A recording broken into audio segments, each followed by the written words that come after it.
L'Épître de Paul aux Colossiens, chapitre 1. Paul, apôtre de Jésus-Christ par la volonté de Dieu, et le frère Timothée, aux saints et fidèles frères en Christ qui sont à Colosse. Que la grâce et la paix vous soient données de la part de Dieu notre Père. Nous rendons grâce à Dieu, le Père de notre Seigneur Jésus-Christ, et nous ne cessons de prier pour vous, ayant été informés de votre foi en Jésus-Christ et de votre charité pour tous les saints, à cause de l'espérance qui vous est réservée dans les cieux, et que la parole de la vérité, la parole de l'Évangile, vous a précédemment fait connaître. Il est au milieu de vous et dans le monde entier.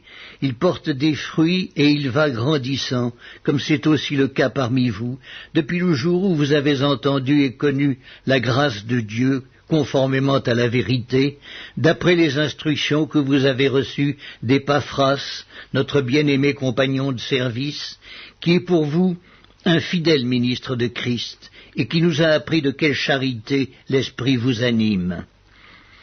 C'est pour cela que nous aussi, depuis le jour où nous en avons été informés, nous ne cessons de prier Dieu pour vous et de demander que vous soyez remplis de la connaissance de sa volonté, en toute sagesse et intelligence spirituelle, pour marcher d'une manière digne du Seigneur et lui être entièrement agréable, portant des fruits en toutes sortes de bonnes œuvres et croissant par la connaissance de Dieu, fortifié à tous égards par sa puissance glorieuse, en sorte que vous soyez toujours et avec joie, persévérants et patients. Rendez grâce au Père qui vous a rendu capable d'avoir part à l'héritage des saints dans la lumière, qui nous a délivrés de la puissance des ténèbres et nous a transportés dans le royaume du Fils de son amour, en qui nous avons la rédemption, la rémission des péchés.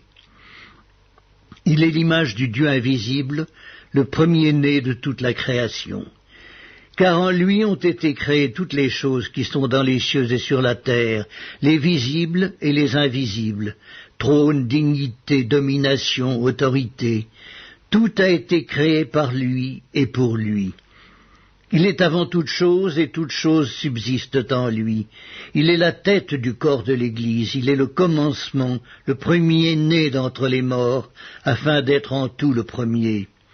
Car Dieu a voulu que toute plénitude habitât en lui. Il a voulu par lui réconcilier tout avec lui-même, tant ce qui est sur la terre que ce qui est dans les cieux, en faisant la paix par lui, par le sang de sa croix.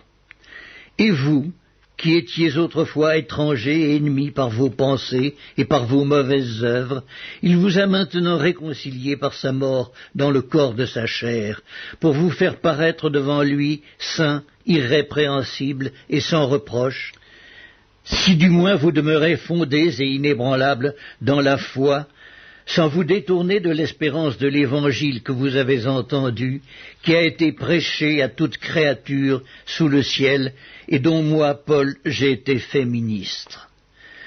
Je me réjouis maintenant dans mes souffrances pour vous, et ce qui manque aux souffrances de Christ, je l'achève en ma chair pour son corps, qui est l'Église.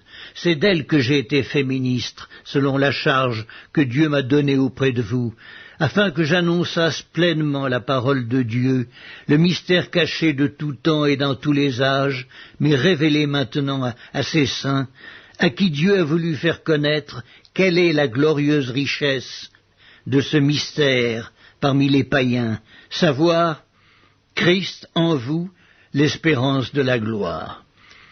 C'est lui que nous annonçons, exhortant tout homme et instruisant tout homme en toute sagesse, afin de présenter à Dieu tout homme devenu parfait en Christ. C'est à quoi je travaille en combattant avec sa force qui agit puissamment en moi. L'Épître de Paul aux Colossiens, chapitre 2. Je veux en effet que vous sachiez combien est grand le combat que je soutiens pour vous et pour ceux qui sont à Laodicée, et pour tous ceux qui n'ont pas vu mon visage en la chair, afin qu'ils aient le cœur rempli de consolation, qu'ils soient unis dans la charité et enrichis d'une pleine intelligence pour connaître le mystère de Dieu, savoir Christ, mystère dans lequel sont cachées tous les trésors de la sagesse et de la science. Je dis cela afin que personne ne vous trompe par des discours séduisants. Car si je suis absent de corps, je suis avec vous en esprit, voyant avec joie le bon ordre qu'il règne parmi vous, et la fermeté de votre foi en Christ. Ainsi donc, comme vous avez reçu le Seigneur Jésus-Christ, marchez en lui, étant enracinés et fondés en lui, et affermis par la foi, d'après les instructions qui vous ont été données, et abondez en actions de grâce.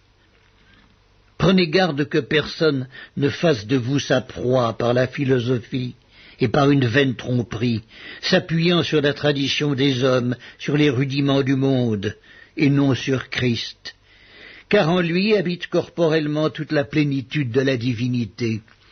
Vous avez tout pleinement en lui, qui est le chef de toute domination et de toute autorité. Et c'est en lui que vous avez été circoncis, d'une circoncision que la main n'a pas faite, mais de la circoncision de Christ, qui consiste dans le dépouillement du corps de la chair. Ayant été ensevelis avec lui par le baptême, vous êtes aussi ressuscités en lui et avec lui, par la foi en la puissance de Dieu, qui l'a ressuscité des morts. Vous qui étiez morts par vos offenses et par l'incirconcision de votre chair, il vous a rendus à la vie avec lui, en nous faisant grâce pour toutes nos offenses. Il a effacé l'acte dont les ordonnances nous condamnaient et qui subsistait contre nous, et il l'a détruit en le clouant à la croix. Il a dépouillé les dominations et les autorités, et les a livrées publiquement en spectacle, en triomphant d'elles par la croix. Que personne donc ne vous juge au sujet du manger et du boire, ou au sujet d'une fête, d'une nouvelle lune, ou des sabbats. C'était l'ombre des choses à venir, mais le corps est en Christ. Qu'aucun homme, sous une apparence d'humilité et par un culte des anges, ne vous ravisse à son gré le prix de la course, tandis qu'il s'abandonne à ses visions et qu'il est enflé d'un vain orgueil par ses pensées charnelles, sans s'attacher au chef, dont tout le corps, assisté et solidement assemblé par des jointures et des liens, tire l'accroissement que Dieu donne.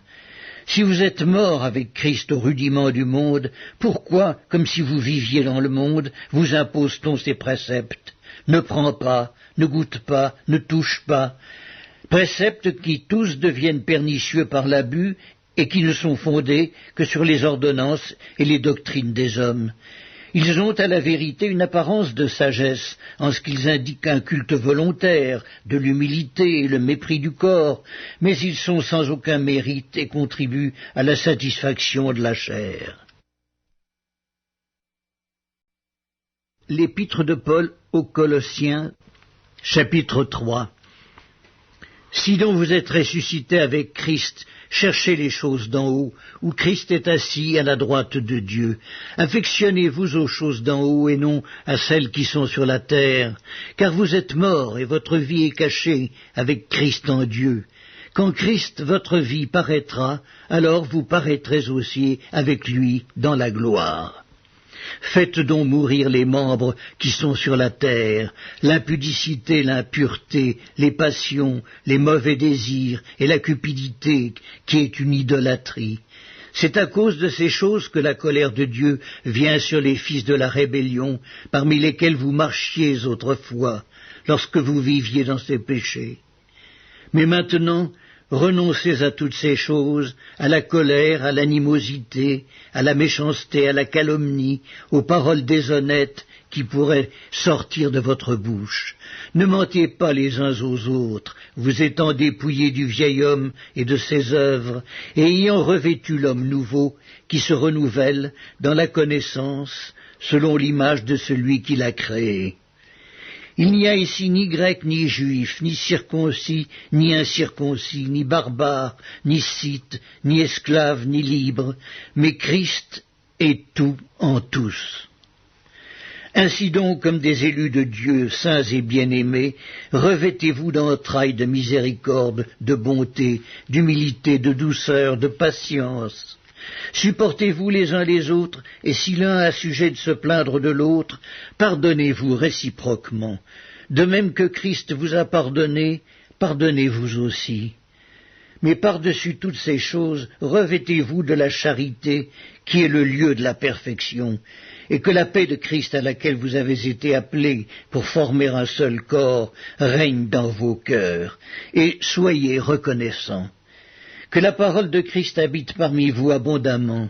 Instruisez-vous et exhortez-vous les uns les autres en toute sagesse, par des psaumes, par des hymnes, par des cantiques spirituels, chantant à Dieu dans vos cœurs sous l'inspiration de la grâce. Et quoi que vous fassiez, en parole ou en œuvre, faites tout au nom du Seigneur Jésus, en rendant par lui des actions de grâce à Dieu le Père.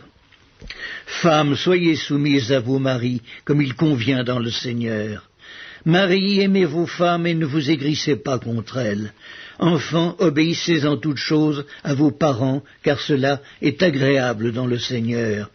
Pères, n'irritez pas vos enfants, de peur qu'ils ne se découragent. Serviteurs, obéissez en toutes choses à vos maîtres selon la chair, non pas seulement sous leurs yeux comme pour plaire aux hommes, mais avec simplicité de cœur, dans la crainte du Seigneur. Tout ce que vous faites, faites-le de bon cœur comme pour le Seigneur et non pour des hommes, sachant que vous recevrez du Seigneur l'héritage pour récompense. Servez Christ le Seigneur, car celui qui agit injustement recevra selon son injustice, et il n'y a point d'acception de personne.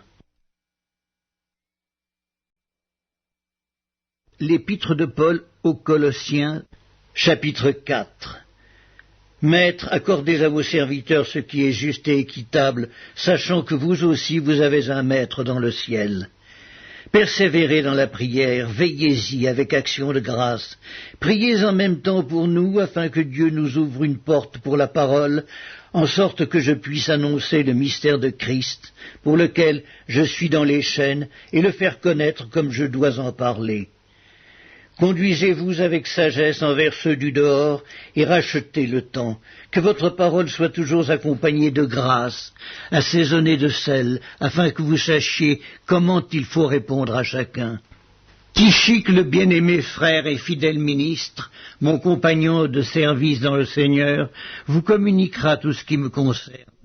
Je l'envoie exprès vers vous pour que vous connaissiez notre situation et pour qu'il console vos cœurs. Je l'envoie avec Onésime, le fidèle et bien-aimé frère, qui est des vôtres.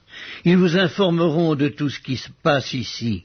Aristarque, mon compagnon de captivité, vous salue, ainsi que Marc, le cousin de Barnabas, au sujet duquel vous avez reçu des ordres. S'il va chez vous, accueillez-le. Jésus, appelé Justus, vous salue aussi. Ils sont du nombre des circoncis et les seuls qui aient travaillé avec moi pour le royaume de Dieu et qui aient été pour moi une consolation. Épaphras, qui est des vôtres, vous salue. Serviteur de Jésus-Christ, il ne cesse de combattre pour vous dans ses prières, afin que, parfaits et pleinement persuadés, vous persistiez dans une entière soumission à la volonté de Dieu. Car je lui rends le témoignage qu'il a une grande sollicitude pour vous, pour ceux de Laodicée et pour ceux d'Hiérapolis. Luc, le médecin bien-aimé, vous salue, ainsi que Démas. Saluez les frères qui sont à Laodicée, et Nymphas, et l'Église qui est dans sa maison. Lorsque cette lettre aura été lue chez vous, faites en sorte qu'elle soit aussi lue dans l'église des Laodicéens, et que vous lisiez à votre tour celle qui vous arrivera de Laodicée. Et dites à Archippe, prends garde au ministère que tu as reçu dans le Seigneur, afin de le bien remplir. Je vous salue, moi, Paul, de ma propre main. Souvenez-vous de mes liens. Que la grâce soit avec vous.